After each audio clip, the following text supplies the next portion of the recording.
Welcome to A Word from the Word for September 19th. Today's Bible reading, Matthew 18:21 through 35.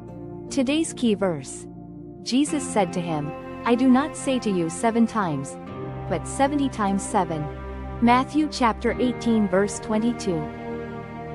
Today's word from the Word. No ledger, no limits.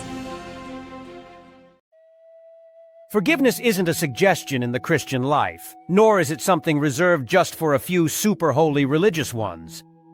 It's a divine mandate for all of us. In Matthew 18, Peter asked Jesus if forgiving someone 7 times was enough. Jesus responded, I do not say to you 7 times, but 70 times 7. That's 490 times, if you're keeping score. In Jewish tradition, forgiving 3 times was considered wildly generous, borderline heroic. Peter thought 7 would earn a gold star. But Jesus wasn't raising the bar, he was obliterating it. His message, forgiveness isn't about keeping a ledger, it's about mirroring the heart of a God whose mercy is limitless. So what does that mean for us today?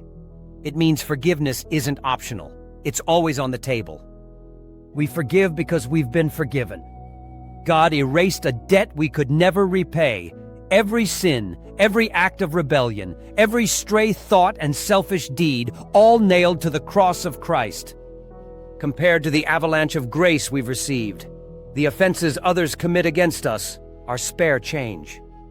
Microscopic next to the mountain of mercy already credited to our account. Let's paint a picture. Imagine standing in court, guilty of a billion-dollar fraud with 0 chance of repayment. Then, shockingly, abruptly, the judge cancels your debt and sets you free. Now imagine walking out and suing someone for $20. Absurd, right? That's the contrast Jesus is driving home. The forgiveness we give will always be dwarfed by the forgiveness we've received. Now, let's be real, we don't always feel like forgiving.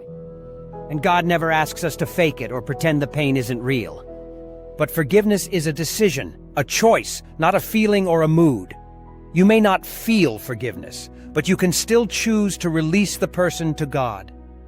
Obedience comes first and feelings follow. Think of forgiveness as handing over the IOU to the Lord, even if your emotions are still kicking and screaming. So what now? Drop the scorecard. If you're keeping a ledger of offenses, shred it. Let go of the grievances you've been gripping and give them to God. Forgive quickly, forgive freely, forgive fully, forgive always. Even if you're at number 490, there's room for one more. Not because they deserve it, but because God drenched you in mercy when you didn't deserve a drop. Forgiveness is the way of Jesus. And now, may the Lord flood your memory with the mercy He's lavished on you. May He soften the places hardened by hurt, fill your heart with His compassion, and lift the weight of resentment off your shoulders. And may His Spirit empower you to forgive again and again and again, just as He has so extravagantly forgiven you.